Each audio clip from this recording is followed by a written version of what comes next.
এই যে আপনারা দেখছেন আমরা দাঁড়িয়ে ছবি তুলছি, এই দিনটার জন্য আমরা বিগত 7 বছর ধরে অপেক্ষা করছিলাম, কিন্তু আসলেই যেই দিনটার জন্য অপেক্ষা করছি সেই দিনটায় যাওয়ার জন্য এটা আজকে প্রথম ধাপ। হ্যালো এভরিওয়ান, আমি সম্রাট এন্ড আমি প্রেরণা।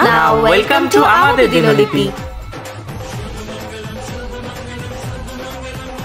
কেউ কেউ বলছে বিয়ে করলে নাকি হাত পা পুরো বেঁধে যাবে, তাই এই কটা দিনে যেন জীবন খুলে আনন্দ করে নিই, গিয়ে যেন আমি আমার দাঁতটা তুলে ফেলি, কারণ বিয়ের পর নাকি আমার হাত পা সমস্ত কিছু বেঁধে যাবে। কেউ কেউ তো আমাকেও ভয় দেখিয়ে দিচ্ছে, বলছে এই জীবনের যে এই সময়ের আনন্দটা পাচ্ছিস আর বিয়ের পরে সেটা পাবি না, এই কটা দিন হাতে আছে, যা আনন্দ করার যা ওরার উড়ে নে। কিন্তু সত্যি কথা বলতে একদম মন থেকে বলছি আপনাদের, এই আনন্দটাকে জলাঞ্জলি দেবো বলেই 7 বছর আগে ফেসবুকে প্রথমে হ্যালোটা আমিই পাঠিয়ে দিয়েছিলাম। আর আমিও হয়তো হাত পাটা বেঁধে ফেলবো বলেই রিপ্লাই করেছিলাম, আচ্ছা তোমার কি কোনো গার্লফ্রেন্ড আছে নাকি। তারপর জানি না কিভাবে আস্তে আস্তে আমাদের জীবনের গল্পটা ডেভেলপ করে গেছে। আমাদের এই গল্পটা যেন একটা উপন্যাসে পরিণত হয়, আর প্রত্যেকটা অধ্যায় যেন আমরা আমাদের দিনলিপিতে রেগুলার আনতে পারি, সেই বিষয়ে কিন্তু আপনাদের কাছ থেকে সাপোর্ট এবং আশীর্বাদ আর ছোটদের কাছ থেকে ভালোবাসা চেয়ে নিতে চাইছি।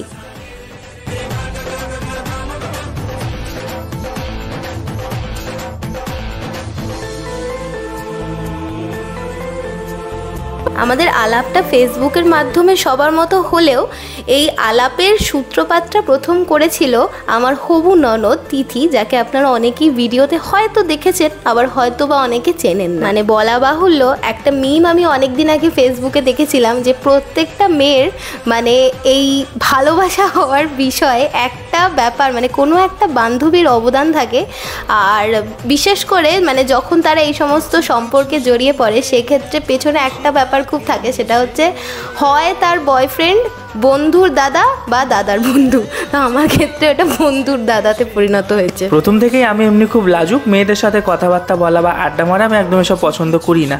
তো এইটা নিয়ে আমার বোনের খুব আক্ষেপ যে তোর গার্লফ্রেন্ড কেন নেই। একদিন ভাইফোঁটা দুপুরে আমি বসে আছি, আমার বোন হঠাৎই আমার কাছে এসে বলছে, দাদা দেখবি আমাদের ক্লাসে একটা নতুন মেয়ে এসেছে, লম্বা লম্বা চুল, ফর্সা, বিনুনি করে স্কুলে আসে, মেয়েটা কিন্তু খুব ভালো। আমি শুনে ভাবলাম এটা আবার কি ডেসক্রিপশন, একটা বাচ্চা মেয়ে স্কুলে বিনুনি করে আসতেই পারে আর ফর্সা হতেই পারে, এটা দেখে কাউকে মনে ধরার মতন কথা নয়। আবার অপর দিকে ও আমাকে স্কুলে টিফিন টাইমে বসে বসে কানের মধ্যে ঘেঁজাতো, জানিস তো আমার দাদাকে খুব সুন্দর দেখতে, এত ভালো দেখতে, তুই না দেখলে বিশ্বাস করতে পারবি না। এবার ওর দাদাকে আমার দেখার কথা নয়, কারণ ও যেই সময় আমাকে ওর দাদার ডেসক্রিপশান দিত সেই সময় আমার কাছে না তো ছিল কোনো ফোন, আর নাই আমি মানে বাড়ির বাইরে বেরোতে পারতাম। আমি ভীষণ মানে স্ট্রিক্ট ফ্যামিলি থেকে বিলং করতাম, তো এগুলো কোনোটাই আমার পক্ষে সম্ভব ছিল না।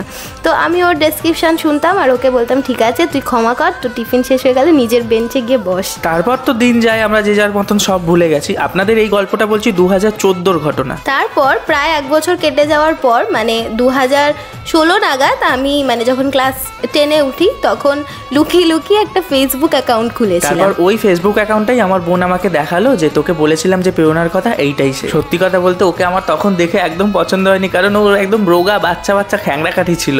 আর আমারও তখন এই সমস্ত প্রেম প্রণয়ন ব্যাপারে কোনো ইন্টারেস্ট ছিল না, আমি মানে আমার পড়াশোনার দিকে বেশি ফোকাস করছিলাম ওই সময়টা। তো যাই হোক, তিথি কিন্তু প্রত্যেক দিনই স্কুলে এসে আমার কানের মাথা খেত যে এই দেখ আমার দাদার সাথে কথা বল, ও খুব ভালো, হ্যান ত্যান এইসব বলতো। আমি বলতাম যে না, আমাকে এইসব এসে পাকাস না, আমি এইসব চক্করে এখন তো নেই।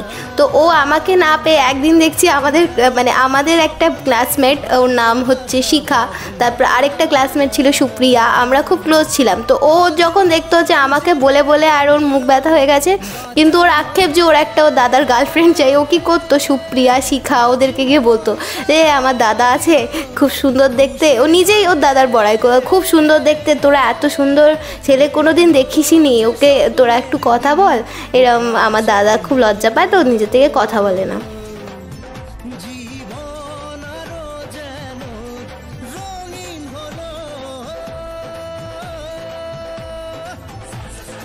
তারপর একদিন হঠাৎই ভাবলাম যে রোগা হোক, খ্যাংরাকাঠি হোক, যা হোক, কিন্তু বৈশিষ্ট্যগত দিক থেকে বা চারিত্রিক দিক থেকে যাই বলেন আমার মনে ধরেছে। তারপর আর কোনো কিছু না ভেবেই ফেসবুকে শুরু হলো বার্তালাপ। এখানেই কিন্তু হ্যাপি এন্ডিং নয়, ও কিছুতেই রাজি হচ্ছিল না আমার প্রস্তাবে। আমার বোন এত করে বুঝিয়েছে তাও রাজি হচ্ছে না। ওকে অনেক রকমভাবে ছলচাতুরি করে প্রভোগ করে বুঝিয়ে 2016 সালের 9ই অক্টোবর আমাদের প্রণয়ন শুরু হয়।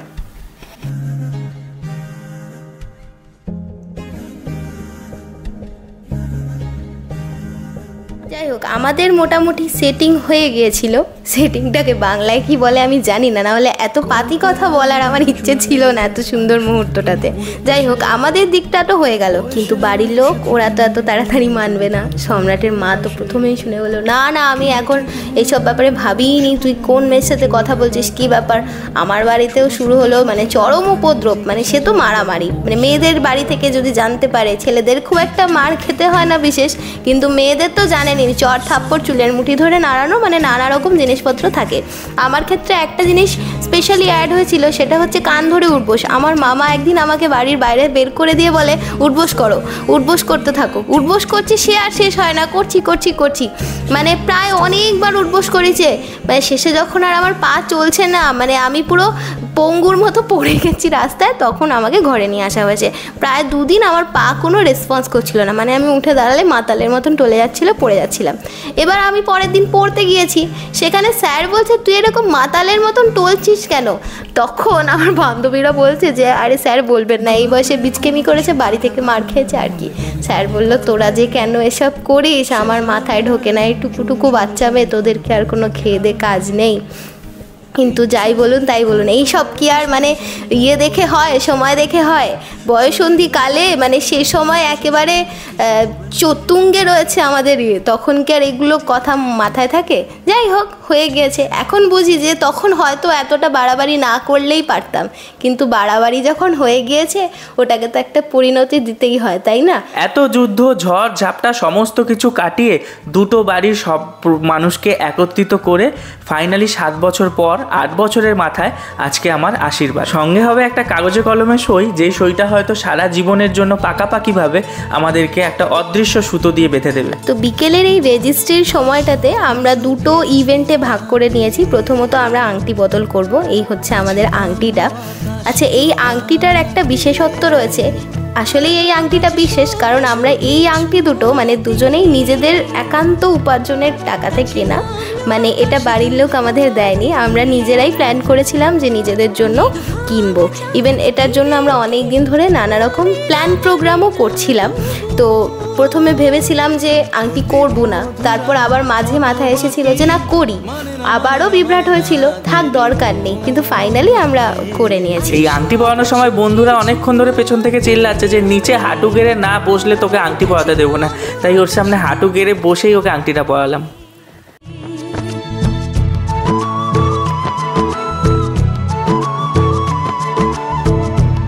নেক্সট ইভেন্টে আছে আমাদের মালা বদল। অনেক জনের মালা বদল দেখেছি, কিন্তু এই নিজেদের মালা বদলের অনুভূতিটাই কিন্তু অন্যরকম। এই যে পরপর ইভেন্টগুলো পুরোটাই আমরা দুজন মাথা থেকে বের করেছি, মানে বাড়ির লোকদের মাথায় এগুলো ছিল না। মালাটাও সম্রাট নিজে গিয়ে অর্ডার করে এসেছে বাড়িতে, কারোর আসলে মাথায় ছিল না বলতে, যেহেতু সম্রাট বাড়ির বড় ছেলে, তো ওই জন্য ওকে এই ব্যাপারটা পুরোটা মাথায় রাখতে হয়। আর বাকিরা মানে ওর বাবা মা যারা রয়েছেন তারা তো এমনিতেই পুরোটা অ্যারেঞ্জমেন্টে অনেকটা বিজি ছিলেন, তো এইগুলো সব ওই নিজের মাথা থেকে বের করে করেছে। তারপরে হচ্ছে সারপ্রাইজ দেওয়ার জন্য আবার কেকও অর্ডার করেছে। আমি ওকে বলছিলাম যে তুমি একটা কেক অর্ডার করবে, প্রথমে আমাকে বলছে না না ওইসব করে না, ওগুলো ঢং করে যারা আনে। তারপর দেখছি যে না একটা কেক নিয়ে এসেছে, আমি তো মানে অবাক যে বা তুমি এত আমার কথা মনে রেখে এগুলো আবার অর্গানাইজও করো। কেকটার মধ্যে আবার কি লিখেছি দেখুন না, আমি তোমারও সাথে বেঁধেছি আমার, কিন্তু প্রাণটা মনে হচ্ছে ঠিক করে বাঁধেনি, ওই জন্য দেখুন না লেখাটা কেরম ঘেটে মেটে গেছে। আজকে থেকে আর মাত্র 22 দিনের মাথায় আমাদের বিয়ের জন্য মারাত্মক অ্যারেঞ্জমেন্টে আমরা ব্যস্ত। তাই বিয়ের সময় যদি কোনো ভিডিও মিস হয়, এটা আমি ভিডিওর মাঝখানেই আপনাদেরকে বলে দিচ্ছি, আমাদের ভিডিও আপলোড করতে যদি কোনো মিস হয় আপনারা কিন্তু ভুলে যাবেন না।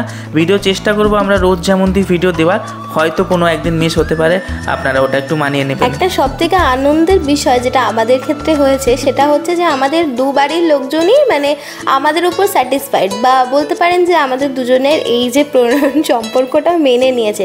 অনেক সময় হয় কি লাভ ম্যারেজের ক্ষেত্রে আমি যেটা দেখেছি অনেকের ক্ষেত্রে যে বাড়ির লোকের সঙ্গে একটা মনোমালিন্য হয়, বা অনেকের বাড়ির লোকরা উপস্থিত থাকে না, অনেকে মানে ছেলেরা বা মেয়েরা পালিয়ে গিয়ে বিয়ে করে নেয়, যদিও আমি পালিয়ে বিয়ে করার একদম বিপক্ষে।